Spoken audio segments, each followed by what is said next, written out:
બજરંગ પેરી ટૂંકી પૂતળી અર્ધ ઉઘાડું અંગ આઠે સીધી આટા દીએ એવો બગડાણે બજરંગ થયો નહીં થાશે નહીં એવો કોઈ અવધૂત કહેજે સીતારામને સોંપે પાછો સપૂત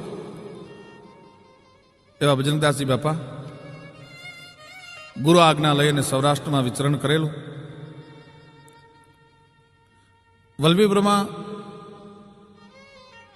તપસ્યા કરી બુદ્ધેશ્વર મહાદેવમાં હનુમાનજી મહારાજની ત્યાંથી પોતે ગારિયાધાર પધાર્યા છે. ગારિયાધાર ચોરામાં એમ કહેવાય ઉતારો કર્યો છે, પણ એવો મસ્ત અવધૂત એને જોઈને ગામના માણસો એમ કહેતા કે લખ એ જગાયો બાઈને ધૂણો રે દુકાયો જો આપણા નગરમાં એક જોગીડો જો ને આવ્યો જો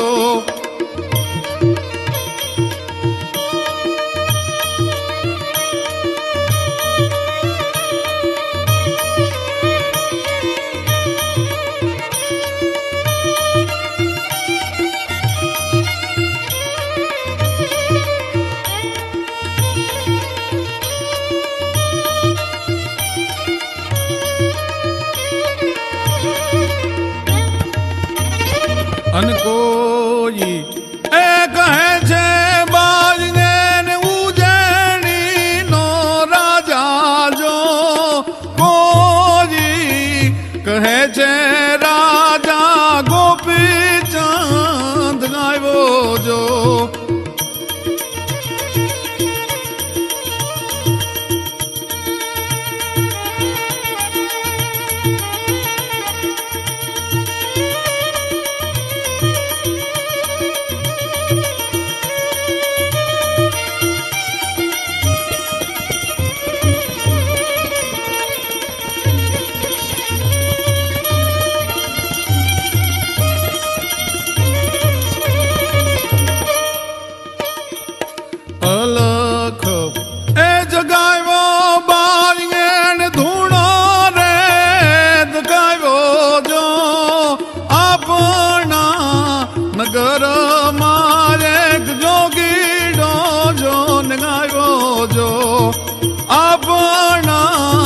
નગર મારે જોગીડો જો ને ગાયો જો.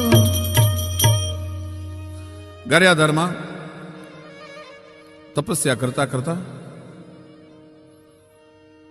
બજરંગદાસ બાપાને બાળકો બહુ પ્રિય હતા. બાળકોને એ જમાનામાં ચોકલેટોનું ચલણ નહીં, પણ એ ગળ્યા ગામની માલપા જે ટીકડા મળે ને બાપા ટીકડા ખોબે ને ધોબે બાળકોને ખવડાવે, બાળકોને યારે આનંદ કરે. બાળકો તો પરમાત્માનો અંશ છે, પરમાત્માનું સ્વરૂપ છે.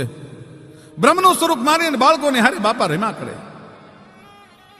નિર્દોષ મસ્તી અલખનો કેફ આંખની માલપા ખૂટાઈ ગયો છે ભાઈઓ. પણ પરમાત્મા ઘણીવાર ભક્તોની મશ્કરી કરે, ઘણીવાર ભક્તોની કસોટી કરે. એક દિવસ ગારિયાધારના જે ચોરામાં ઠાકોરજીના રામજી મંદિરમાં જે બાપાનો મુકામ હતો ત્યાં સવારે પૂજારી આવી અને મંદિરને ખોલ્યું તો અંદર મૂર્તિ ન મળે. એટલે ગામના માણસો બધા ભેગા થયા અને ભેગા થઈને કીધું કે ભાઈ આ તો કોક આ યોગ ક્રિયા વાળો કોક જોગટો આવ્યો છે, કોઈ બાવો આવ્યો છે અને એને જ કંઈક તરખટ કર્યું, આ મૂર્તિ ગાયબ થઈ ગઈ, આ બાવાને ગામમાંથી કાઢો. આ સમાજ એવો છે, હાથી તણા હોદ્દા ધરે અને પછી ખર સદા તૈયાર છે, હસતો નો રોતો કાગ આ સ્વાર્થ તણો સંસાર છે. જગદંબ માતા જાનકી ધિકારથી ધોબી તણા શ્રી રામની મહારાણીએ જંગલ વિશે પુત્રો જણ્યા અને કથા લખતા કલમ ધ્રુજે અમારી પાપ પોથીની કે મહાત્મા સંત મોહન પર અમે ગોળી ચલાવી છે. આ ઈ જ સમાજ છે કે કૃષ્ણને ભીલને બાણે અમે વનમાં વિંધાવ્યા છે અને સીતાને ઘોર જંગલમાં અમે પુત્રો જણાવ્યા છે. આ ઈ જ સમાજ જે એક દિવસ બજરંગદાસ બાપાને ખમકારા કરતો હતો, એ જ સમાજ એની વાહે પાણા લઈને થયો. બજરંગદાસ બાપાએ ગામ મૂક્યું, ગામના સીમાડે જઈને બેઠા, પણ પરમાત્માને ઠપકો મીંડા દેવા ભલા માણસ તારી ભાઈબંધી હોય કોઈ દી? તારી ભાઈબંધી કરીને મારે તો પાણા ખાવાનો વખત આવ્યો ને, અને બીજે દિવસે ઈ જ પાછા ઠાકર મંદિરમાં, ઈ જ રામજી મંદિરમાં ચોરામાં મૂર્તિ આવી ગઈ. એટલે ગામના માણસોને પસ્તાવો થયો કે જે સિદ્ધ સંત હતા એની આપણે પાણા લીધા. ગામના માણસોએ પાછા જઈને બાપાને બહુ વિનવ્યા કે પાછા પધારો, મહાત્મા અમારી ભૂલ થઈ ગઈ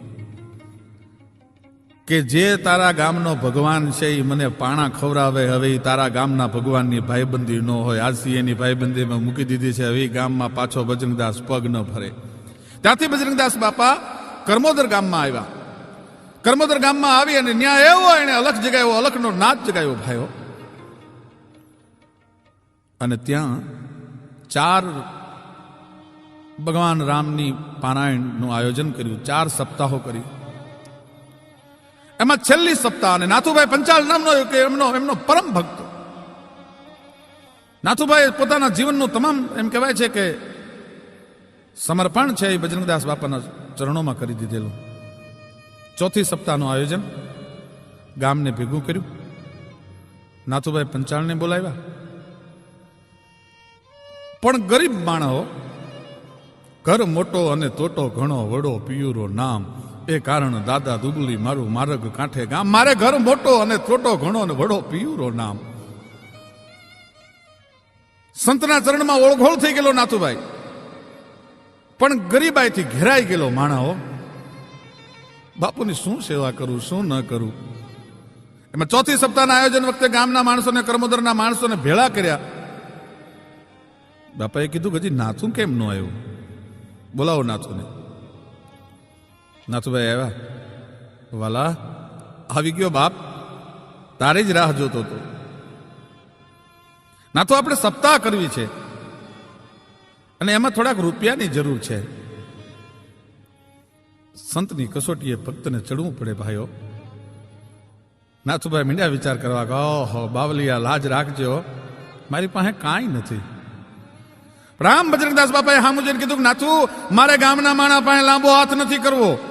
હું માગું રૂપિયા તારાથી દેવા હે કે બાપુ ગરીબ માણા છું, રાંક માણા છું, જોઈને માગજો કે મારે તારી ગરીબાઈ હામું નથી જોવું. મારે તો કાલ 10,000 રૂપિયા જોઈએ. મારે ગામના માણસો પાસે હાથ લાંબો નથી કરવો, અને તું 10,000 રૂપિયા આપતો સપ્તાહ કરવી છે.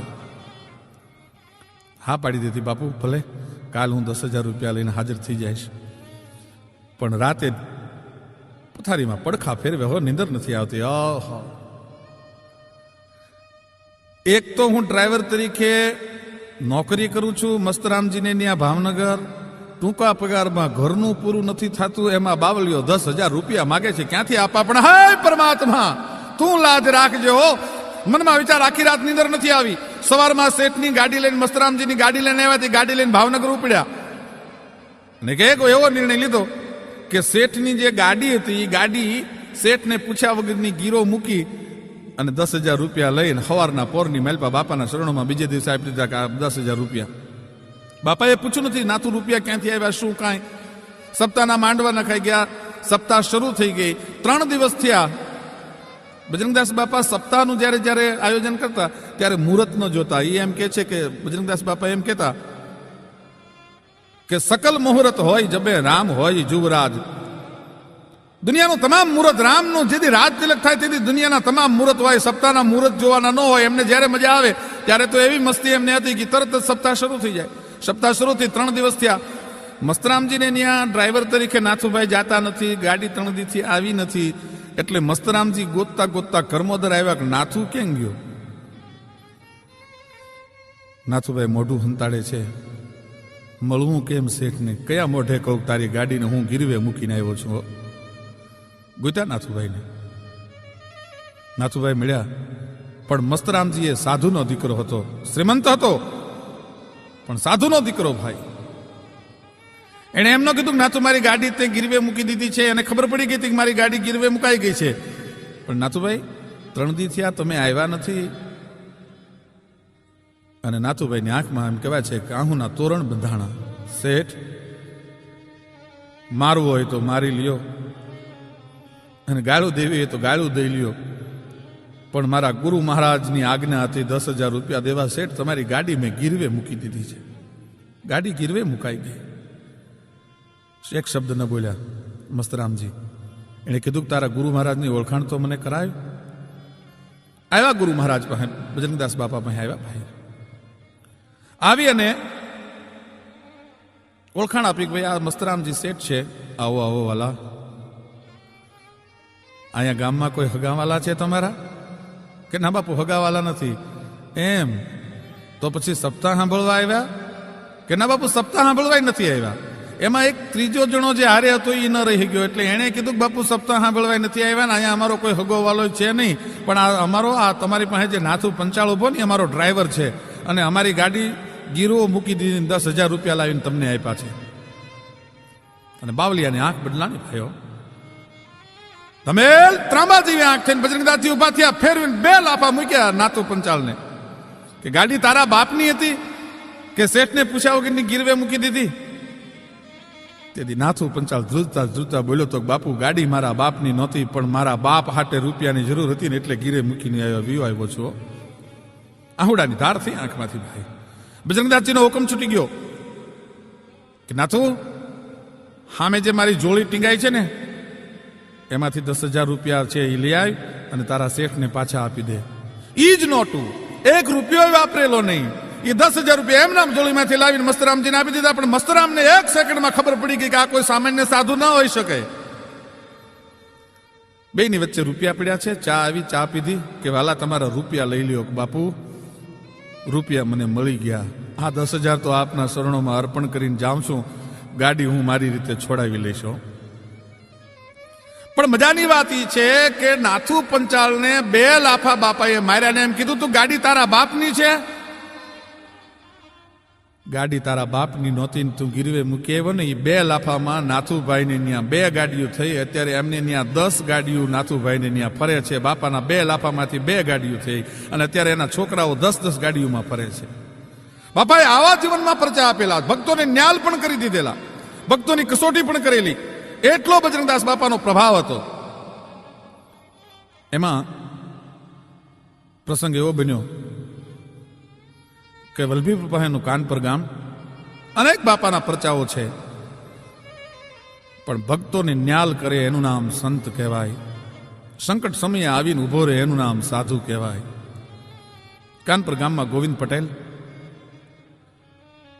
મોળા વરહ ઉપરા ઉપર મંડેલા આવવા, અને 1 વર્ષ તો એવું દુકાળનું ગયું. કેવો દુકાળ પડેલો! પણ ગાયે મકોડાઈ ભ્રખિયા, જોને ગાયે મકોડાઈ ભ્રખિયા ને સ્ત્રીએ જ ભરખ્યા બાળ, એ હવે વલવેલો લાખા ફૂલના, એ તારા દેહમાં પડ્યો દુકાળ. હાકડાક દુકાળની બોલવા માંડેલી. મેલ પડ્યો છપ નહોતો રો, હુકુમ મહારાજનો, ગાગે કળ જુગને જમાનો, ગાજનો દુષ્ટ વારો અને ભરેલો દાજનો, ધણી ત્રિલોકને ગેહવો દારવા, મોકલ્યો ઘોરી જગતને મારવા. કાળે જે દેશના કયા કયા પંથકમાં કાળે દુષ્કાળે ઝપટ બોલાવી કે કાળે જે દેશ ના ઘેર ઉજડ કર્યો. પ્રથમના ભાગમાં નિયાથી પરવર્યો, ધડી ત્રોડી અને રેટ વિશે કર્યો. પ્રાચીએ ફોજલ લઈ હાથ આંટા ફેર્યો, ઓખો બરડો એને ચડાવ્યા ઉરમાં, ત્યાંથી મંડી ગયો ગોંડલે બુંબારા પાડવા. જુનાના નિયાથી હલાવ્યા જાડવા, ન્યા રિયો નહીં બળદિયો કોઈને નાડવા. નિયાથી મંડી ગયો કચ્છમાં ત્રાડવા, ગજવી ભુજને માર વાડે ગયો. થાનકે થાનકે ઘણો હરાડો થયો, લોટો જોટો કરી માલ સિંધનો લ્યો. અને કરાચી જે અને પછી મુકામ જબરો કયો, ત્યાં બંદરના વાંડને મંડી ગયો બોલવા. ઢંઢોળી મેદની મીંડો ધમરોળવા, વાગડના લોકને રિયો નહીં રોળવા. અરે વણિકને રિયુની ત્રાજવે ત્રોળવા, ત્યાંથી ગાળે વઢવાણને મંડી ગયો ગુંજવા. ધંધુકા લીમડી મંડી ગયા ધ્રુજવા, ઈ રેહ 33 નો ન દીધો રૂજવા. ત્યાં ભેંકારી આવી ગયો મલકને ભૂંજવા. પણ એવો હાકલ ટાક બોલાવી દુકાળે કે મનુસ્તર પડે જેમ જળવીના માછલી, પી ગયો રુધિરને આગલી પાછલી. કાહું તાંબુ પિત્તળ ધાતનો રેકલી, કમરમાં લંગોટી હાથમાં કાચલી. ધરા પર રહ્યો નહીં કોઈ કોનો ધણી, દેવ કોઈપો હવે કેમ નભશે ધણી. ગેબના નગારા કાળના ગડગડે, પણંગનો આબથી એક ફોરવું પડે. ઢોરગો ભેંસને ક્યાંય નો રિયા ધડે, અને ખોવાણી મેદની ચડી જેમ ખૂપડે. દુનિયા તણી તો માઠી આવી દશા, ખલકની કોરથી એમ પ્રભુ ખસ્યા. વળી નર નારને ઘણા કડિયા વખા, અને બોકાહા નાખતા મિલ્યા જંગલ બચા. અને લીંબુ દો જેની મૂછ પર લટકતા, ચાલતા મરડમાં ઠરડમાં ચટકતા, એ ઊંધેધડ હાલતા ક્યાંય ન અટકતા એવા મર્દો ભૂંડેહાલ થયા દેશમાં ભટકતા.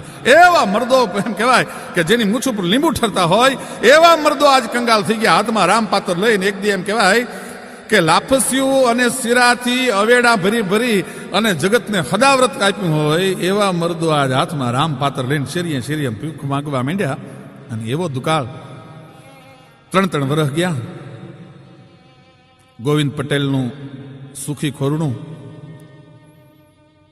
ગહાઈ ગયું ભાઈ. નચાવ્યા ઘણાને આજ હું નાચી રહ્યો છું, અને દીધાતા દાન જે હાથે હાથે યાચી રહ્યો છું. અને છતાંય મારા પ્રભુને ગમ્યો છું, સમયનું રમકડું બનીને રમ્યો છું, અને એણે જેમ રમાડ્યો ને એમ હું રમ્યો છું. ગોવિંદ પટેલની માથે એમ કહેવાય છે કે ઊંચો આપડે નીચે ધરતી જેવી પરિસ્થિતિ. કારણ કે એક વખતનો શ્રીમંત માણસ કોઈની સામે લાંબો હાથ ન કરી શકે, મજૂરીએ જઈ ન શકે, માથે લેણાના ડુંગર ખડકાવા માંડ્યા. ભાઈઓ નિંદર ન આવે 3 જણા, કહો ને સખી કિયા, પ્રીતિ વછોયા બહુ રણા, જેને ખટકે વેર હિયા. ઈ નિંદર ન આવે 3 જણા, કહો ને સખી કિયા, કાં પ્રીતિ વછોયા કાં બહુ રણા. કાં તો જેને પ્રીતમાં વિજોગ થયો હોય. બહુ રણા એટલે જેની માથે માથાના મોવાળા જેટલું લેણું હોય, અને ખટકે વેર ઘણા, અને જેની માથે મેઘલી રાતની જેવા વેર ગાજતા હોય. એ 3 જણાની નીંદર ના આવે. ગોવિંદ પટેલની નીંદર નથી આવતી. કાનપુરના રામજી મંદિરના પૂજારી કાલિદાસ મહારાજ પાસે જઈને બેસે, હૈયાની વાત કરે. અને એમાં એક દિવસ એને એક ફોટો જોયો, એટલે પૂછ્યું કે આ કોનો ફોટો છે? કે ભાઈ સંતનો ફોટો છે. સંત હૈયા જ છે? કે હા, બગદાણામાં બિરાજે છે, નામ એનું બજરંગદાસજી છે. મને દર્શન કરવા લઈ જાશો એકવાર? માણસને જ્યારે માથે દુઃખ પડે ને ત્યારે સંત અને પરમાત્મા 2 યાદ આવે છે. એ પહેલા નથી યાદ આવતા. અહીં કોણ ભલાને પૂછે છે, અહીં કોણ બુરાને પૂછે છે નિસ્બત બધાને મતલબથી અહીં કોણ ખરાને પૂછે છે.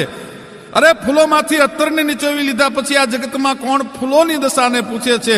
આ તો સંજોગ ઝુકાવે છે એટલે, નહીતર અહીંયા કોણ ખુદાને પૂછે છે. આવ્યા બગદાણે દર્શન કરવા માટે. દંડવત પ્રણામ કર્યા, આંખમાં આહુડા આવી ગયા.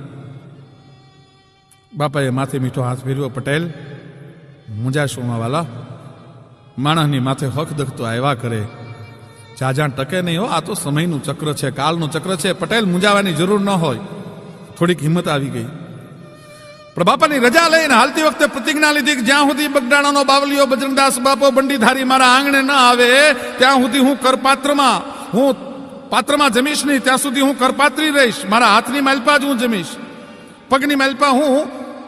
કોઈ દી બાપા જ્યાં સુધી નહીં બિરાજે, મારા આંગણે નહીં આવે ત્યાં સુધી પગમાં હું કોઈ દી પગરખા નહીં પહેરું. બજરંગદાસ બાપાની મજા એ હતી, નાની એવી ટૂંકી મંડી પહેરે ખાદીની, નાની એવી ધોતી પહેરે, ટૂંકી પોતળી પહેરે, અને એ ઉઘાડા પગે હાલતા. એટલે ઘણા માણસો બજરંગદાસ બાપાને એમ કહેતા કે બાપા તમે પગરખા હું કામ નથી પહેરતા? કે જે ધરતીની માથે મારો રાઘવ મારો રામ છે એ 14 વર્ષ સુધી ઉઘાડા પગે હાલ્યો હોય, એ ધરતીની માથે મારે પગરખા પહેરી ન હલાયો. બજરંગદાસ બાપા પગરખા ન પહેરે. અને રાષ્ટ્રપ્રેમી સંત, એ કોઈ જેવો તેવો સાધુ નહીં. 1971 ભારત અને પાકિસ્તાનનું જયારે યુદ્ધ થયું ત્યારે પોતાની તમામ ઝૂંપડીનો સામાન છે, મિલકત છે, એ વેચી અને રાષ્ટ્રના સંરક્ષણ ફંડમાં મોકલી દીધી હતી. એવો સાધુ. પોતે ગાંજાના બહુ શોખીન હતા, બીડી બહુ પીતા.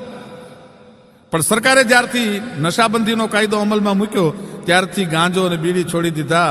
કે સરકારના નિયમ વિરુદ્ધનું સાધુએ એક પણ કૃત્ય ન કરાય. એટલે પોતે તો ગાંજો અને બીડી બંધ કરી, પણ પોતાના આશ્રમમાં પણ ક્યાંય ગાંજો અને બીડી પીવાની મનાઈ હતી કે ત્યાં ગાંજો અને બીડી ન પી શકાય. એટલા નશાના એ વિરોધી હતા.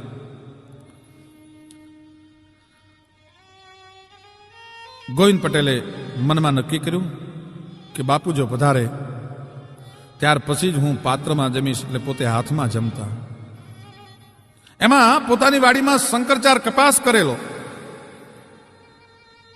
20,000 રૂપિયાનું ખર્ચ કર્યું.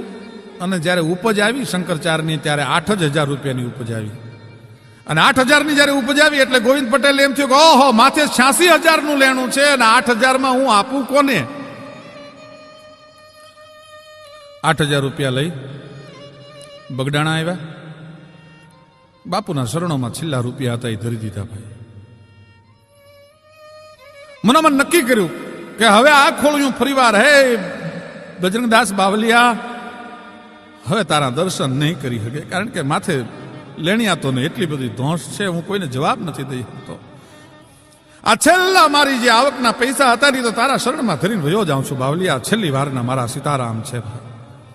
નીકળી ગયો પટેલ ત્યાંથી. હો ભાઈ, આવ્યો ઘરે, વિચાર કર્યો કે મોત સિવાય બીજું કંઈ ન હોઈ શકે હવે. એટલે પોતે દવા પી લીધી, ઝેર પી લીધું. ભાઈ, એ ઝેર પી લીધું, માણસોને ખબર પડી એટલે તાત્કાલિક એમને દવાખાને લઈ ગયા. એમનું ઝેર ઉતરી ગયું અને બીજે દિવસે સવારના પોરની માલપા અહીંયા રાતે ઝેર પીધું ને સવારમાં બજરંગદાસ બાપાની ગાડી આવીને ઉભી રહી ગઈ કે કાં ગોવિંદ પટેલ જીવે છે કે મરી ગયો? કે બાપુ એને તો રાતે દવા પીધી હતી, ઝેર પીધું હતું. ગોવિંદ પટેલને કીધું કે વાલા, કુદરતે જે જિંદગી આપી છે એને ઝેર પીને ટૂંકાવી ન નખાય. લેણા ભરવા વાળા શેઠિયા તો ઘણાય બેઠા છે મુંજાતોમાં. આજ હું બરવાળા જાઉં છું, કાલ હું અહીંથી પાછો નીકળવાનો છું. તારા તમામ લેણિયાતને બોલાવીને લેણાનો હિસાબ કરી રાખજે, કોને કોને કેટલા રૂપિયા દેવાના છે. અને બીજે દિવસે બાપા પધાર્યા અને 86,000 રૂપિયા 3 દિવસ રોકાણા. તમામ લેણિયાતોને બોલાવી અને 86,000 રૂપિયા બજરંગદાસ બાપા એમ કહેવાય છે કે પટેલના ચૂકવી દીધા હતા. પોતાનો ભક્ત જેથી ભીડમાં હોય તેથી પરમાત્મા તો મદદ કરે, પણ આવો સંત એનું નામ કહેવાય. ભક્તને ભીડમાંથી છોડાવે, એના આહુડા લુઈ હગે અને એના માથાના મોળા જેટલા લેણા હોય ને એ લેણા ભરી હગે. એકલું લેણું ભર્યું એમ નહીં, પણ દળાવાની, ઘઉં દળાવાની જે ઘંટી હોય એ દળામણના પૈસાથી માંડીને કરિયાણા સુધીના તમામ જે નામાના પૈસા હતા ને ગોવિંદ પટેલના ચૂકવી દીધા. ભાઈ, અને એક વાહની માલપા થાપો મારીને ગોવિંદ પટેલને એમ કીધું હતું કે હવે પટેલનો દીકરો છો, ધંધે ચડી જાય. પછી ઉપજ્યું એક પછી એક એવી આવવા માંડી કે એ બાપુના શરણોમાં જે રૂપિયા બાપુએ આપ્યા હતા ને એનાથી અનેક ગણા કરીને આપે ને એવી ગોવિંદ પટેલને એમ કહેવાય છે કે લીલા લહેર અને સાહેબી થવા માંડેલી. બજરંગદાસ બાપાના જીવનના તો અનેક પ્રચાર છે અને એટલા માટે કવિઓ એમ કહે છે કે હે બંડીવાળા, હે બજરંગદાસ બાપા, આવી ક્યારેક જો અમને ભીડ પડે ને તો અમને મદદ કરવા માટે આવજે બાપ. બહુ સરસ કવિએ વાત લખી છે કે મૃત લોક ના માનવ ગમે, માનવ પણ મટી જાય તો. હે બજરંગદાસ બાપા, અમે તો મૃત્યુ લોકના માનવી છીએ બાપ. અમારાથી કોઈક દીક ભૂલ થાય, અમારું માનવ પણ મટી જાય. અમે સત્કર્મ ભૂલીને જો કદાચ અવળા રસ્તે જીવનના ઝંઝાવાતમાં ચડી જાય તો હે બજરંગદાસ બાપા બચાવવા માટે આવજે. હો, કવિ આપાભાઈ બહુ સરસ વાત લખી છે. મૃત લોક ના માનવ ગમે, માનવ પણ મટી જાય તો. સદકર્મ ભૂલી પાપ સંગત જીવન જો પહેરાય તો. પગલું ભર્યા પહેલા મોને અધમથી અટકાવજે. બગડાણા વાળા સંત બજરંગ યાદ કરતા આવજે. બગડાણા વાળા સંત બજરંગ યાદ કરતા આવજે.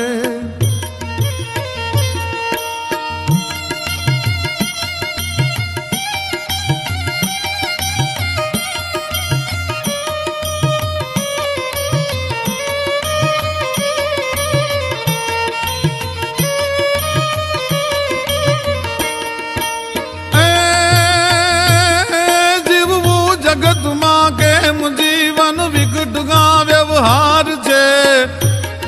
જ્યાં જ્યાં જોવું ત્યાં હર બજારે કપટ ના કરનાર છે. આ વિકટતાથી બચાવીને અચળ રોજી આપજે.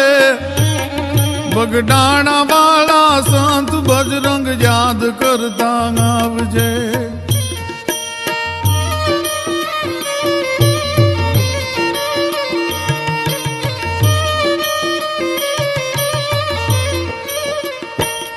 સાધુ ચરણ નો બાલકો અને સંત મારા તાત છે. એ તાત ના બાળક ધણી હવે લાજ તારે હાથ છે. પત જાય ના બાળક ધણી સાધુ બિરદ સંભાળજો. બગડાણા વાળા સંત બજરંગ યાદ કરતા આવજો. હવે યાદ કરતા આવજો.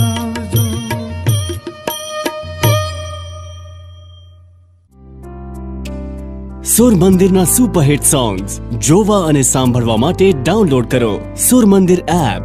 ગૂગલ પ્લે સ્ટોર પરથી